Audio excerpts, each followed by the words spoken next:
I am Amir Abdel, pediatric ST3 trainee here in Royal Maternity Hospital in Belfast, UK. Today I'm going to present about neonatal thermoregulation. In the start, I'd like to thank all the conference boards that who allowed me to present on this vital topic. In the beginning, what is the evidence regarding the neonatal thermoregulation? So WHO defines normothermia in newborn as temperature should lie between 36.5 to 37.5. This is the normothermic status. So the current evidence strongly suggests that neonatal hypothermia may cause lethargy, poor feeding, bradycardia, respiratory distress, and eventually may end to death if not properly managed. And also the evidence suggests that every 1 degree centigrade drop in temperature less than 36.5, this increases the risk of mortality by up to 28%, which is really significant and as well avoidable risk. Okay, why neonates are having poor thermal regulation? This is a list of common causes that suggest why neonates are having poor thermal regulation because of immature skin, high surface area to body ratio, immature hypothalamus, poor energy stores and limited brown fat, and as well poor response to thermal stress. I'm going to shed light on high surface area to body ratio as well as the limited brown fat. So high surface area to body ratio. You can clearly see from this diagram that a preterm whose weight is 1 kg, surface area centimeter square to kg is almost 1,000 centimeter per kg. For another newborn whose weight is 3 kg, his surface area is around 700 centimeter per kg. For an adult who is 70 kg, his surface area should be like 260 centimeter square per kg. From that, we can feel that the full term is having 3 folds of adult surface area, and that reaches up to 4 folds in a preterm compared to adult one. So that definitely increases the exposed area for height loss, and this definitely negatively impacts the neonatal thermoregulation. So from the slide, it's clearly obvious that the surface area to body weight in a preterm and full term is definitely impacting negatively the neonatal thermoregulation process because of the high surface area. So brown fat. It is called brown because it is just white fat and there is mixing vascular channel in between fat cells.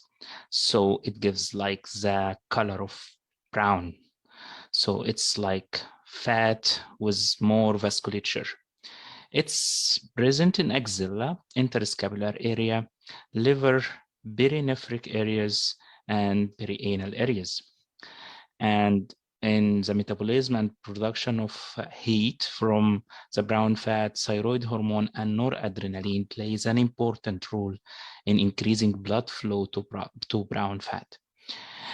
With cold stress, a chain of steps occur ending by oxidation of fatty acids, and that happens in exothermic reaction. So there is a lot of heat is produced in this reaction. This heat is distributed throughout the body by the adjacent blood vessels.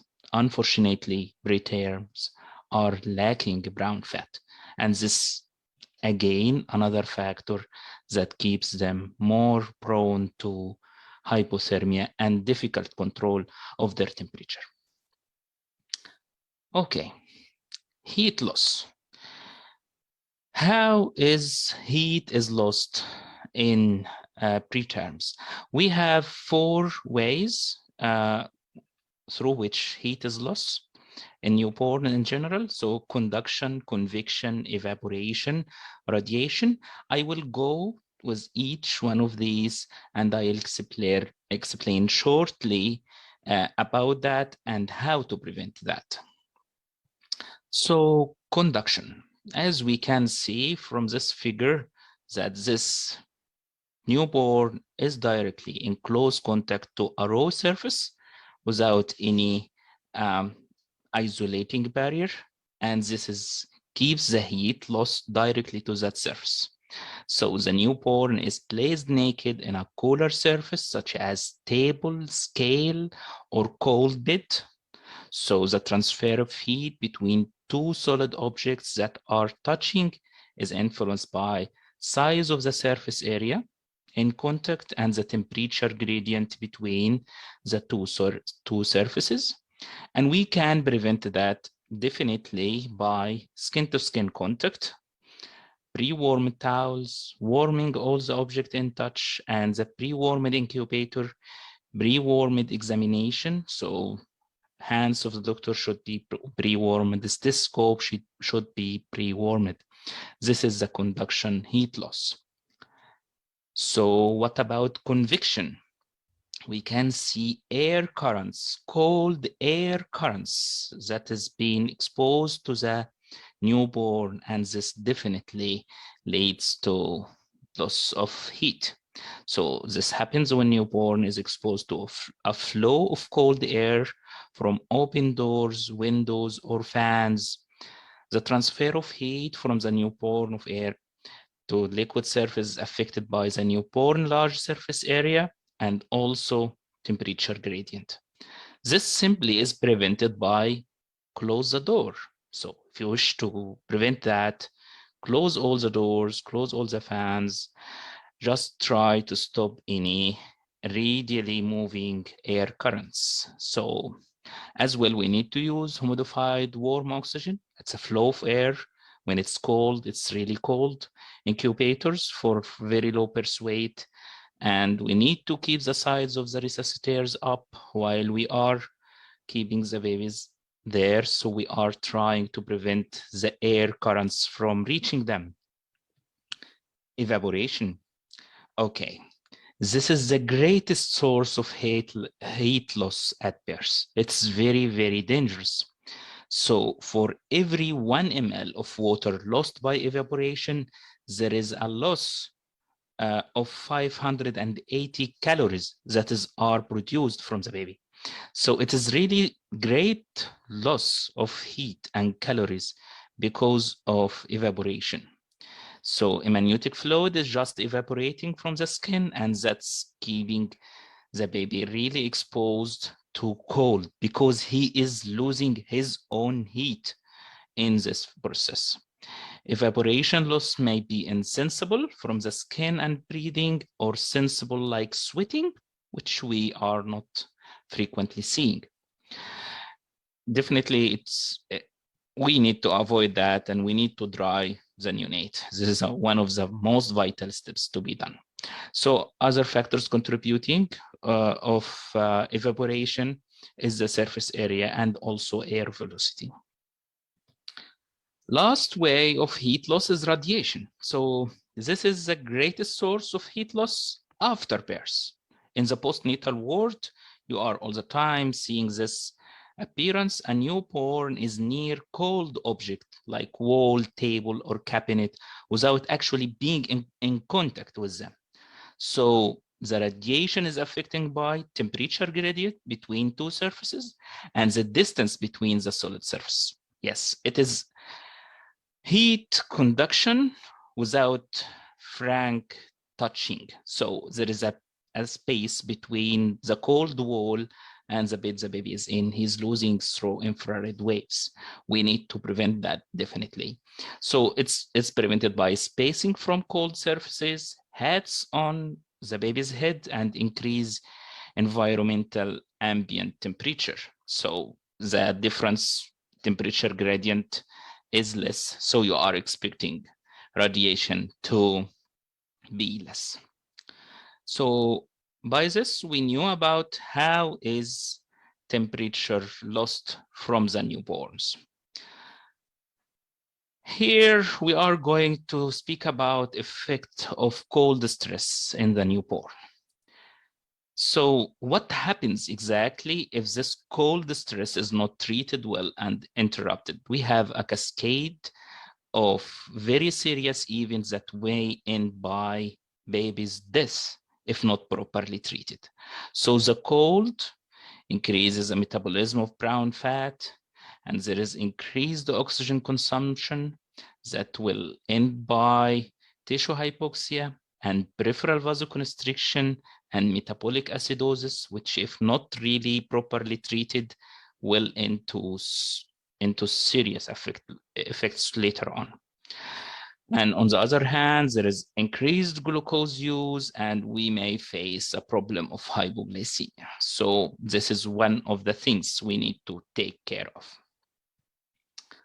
What's the signs and symptoms of improperly managed temperature? So we can see acrocyanosis and cold, mottled, and pale skin, hypoglycemia or transient hyperglycemia, bradycardia, tachypnea, restlessness, shallow breathing, respiratory distress, apnea, metabolic acidosis, yes, poor feeding, hypotonia, decreased weight gain, all of these are there. But please, these are very, very broad and non-specific symptoms that may be mixed with other conditions like sepsis. So we need to be cautious about interpreting any of these symptoms as directly caused by hypothermia. We need to keep the whole clinical situation and the history in our mind. So this is the diagram showing the importance of initial steps.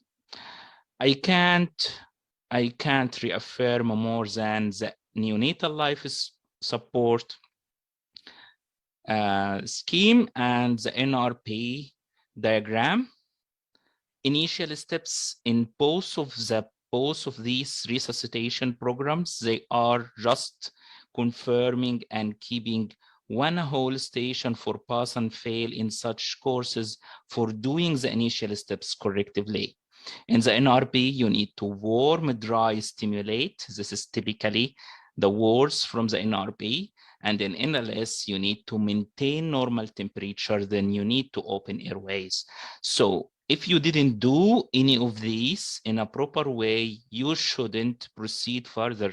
You need to do the initial steps properly before doing any further steps. It's not wise to resuscitate a baby who is really hypothermic. He will not respond to you. So you need to do the initial steps in a proper way. That's the main red flag in resuscitation. You need to do that in steps. And one of the major things to be done is the initial steps. You should warm, dry, and stimulate. Okay, so how to keep the babies warm all the time? There is a concept and guidelines. It's a warm chain. You need to keep the baby warm throughout his journey in hostel or even outside. So these things should be very clear. It is a warm delivery room. It's mandatory. So the temperature in the delivery room should be set to 25 degrees centigrade. And there is no open windows, no open doors, no fans in the room. So the delivery room should be set to 25 degrees. And there is another confirmation. You shouldn't leave it to the anesthesia doctor, OB-GYN doctor, pediatrician who is feeling hot to decrease the temperature down to 25. It is not allowed. It is like that in the guidelines.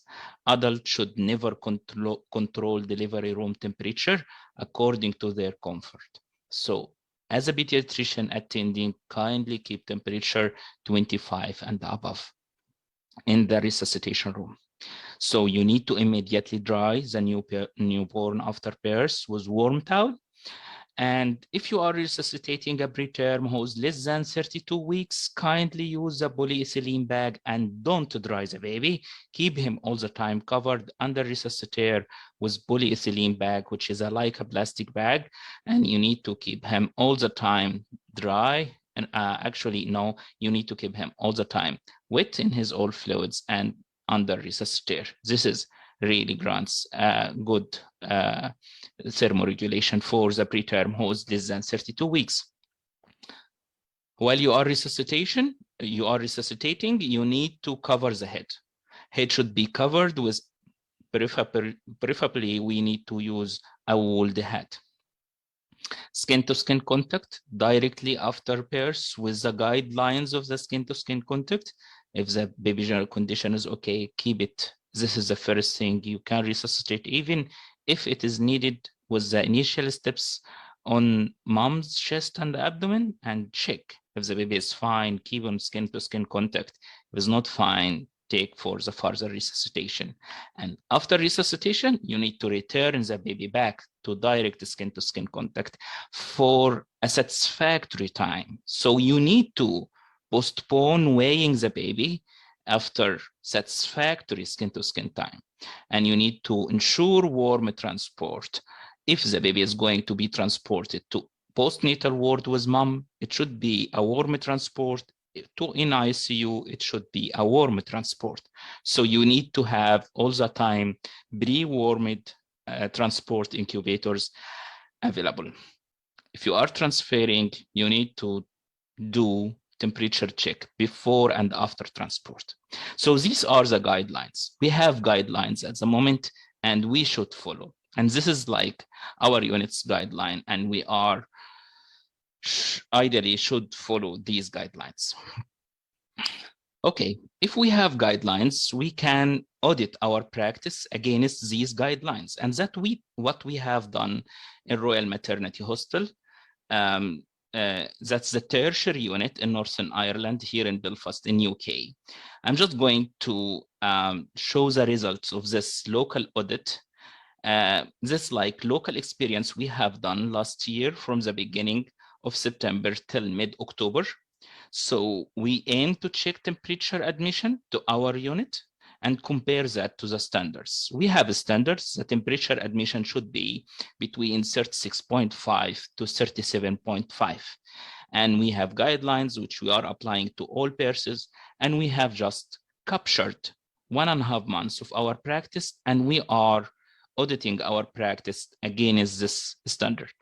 So we collected these data, medical record number for each admission, birth place and time, where the baby was born and what time of admission to the unit, gestation and the need for resuscitation, and also we recorded the admission temperature. Then we went through findings. We got like 55 cases were admitted to the unit, and 8 of these cases had admission temperature less than 36.5. And this was really astonishing news to the unit. This is actually about 14.5% of the admissions were hypothermic. That's really was not expected to be there. If we are applying the guidelines and we are following that, this shouldn't happen. So we didn't notice that any baby was admitted with temperature more than 37.5. So we went more and more about these hypothermic babies, the 8 of them. The 8 of hypothermic babies were divided as follows according to the place of birth.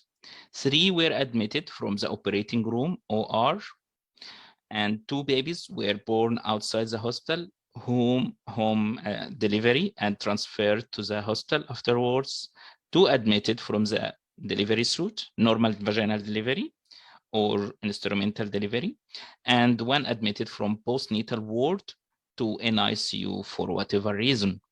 So in general, like 37.5 of admissions with hypothermia were coming from operating room, and that seemed weird. So we segmentally sectioned the hypothermic babies according to the gestation.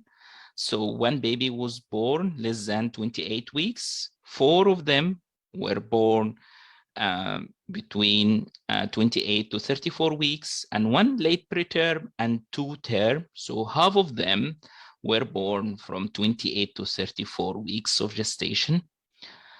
And we went inside the details, and we found out 4 out of these 8 hypothermic admissions needed extensive resuscitation after delivery, including ATT insertion and BBV, and CPR was needed in 1 case of these. So these are really striking news. It's 14.5 of unit admission were hypothermic. Hypothermia following OR delivery is of concern, definitely. Resuscitation of this age group, 28 to 32 weeks, needs another consideration. Outside hospital delivery and transport needs review, and we didn't really document very well in the electronic records the details of resuscitation needed. These were the findings of this audit. This definitely kept all the unit revising our situation again. So we started doing the corrective measures. The results were presented in the unit meeting, and during unit meeting, it was recommended to take it further to the hospital board meeting and morbidity and mortality meeting. And we received input from everyone in the hospital who is responsible on this about this: quality assurance team, nursing team, physicians, respiratory therapists, and the hospital board. And we did urgent action plan, which followed the SMART protocol. It should be like specific plan, a measurable plan, and attainable plan, and relevant, as well as it should be timed plan. So we did these corrective measures after cascade of meetings. After COVID-19 pandemic, we had a new practice to resuscitate in a side room, not inside the OR. So a decision was made again to resuscitate inside the OR, not to take the baby out from the OR to side room. This definitely exposed the baby to heat loss during transfer from that to that. So pandemic situation is currently controllable. So again, we decided to resuscitate again inside the operation room. And we checked the temperature inside the operation room, and we found that there was some new maintenance to the AC, and the temperature was not set back to 25. So we had checked it, and we set the temperature back to 25 in OR. And there is new transport incubator, and maintenance was checked, and resuscitators batteries were checked. And we had a new plan to do continuous temperature monitoring during transport. So if we are taking the babies from delivery suite in 2nd floor to NICU in 3rd floor, this is a quite long trip for a neonate who is sick in majority of the time. So we need to check throughout this journey to know exactly if the temperature is going to drop at any point. So we will know exactly, and we can take an action for that.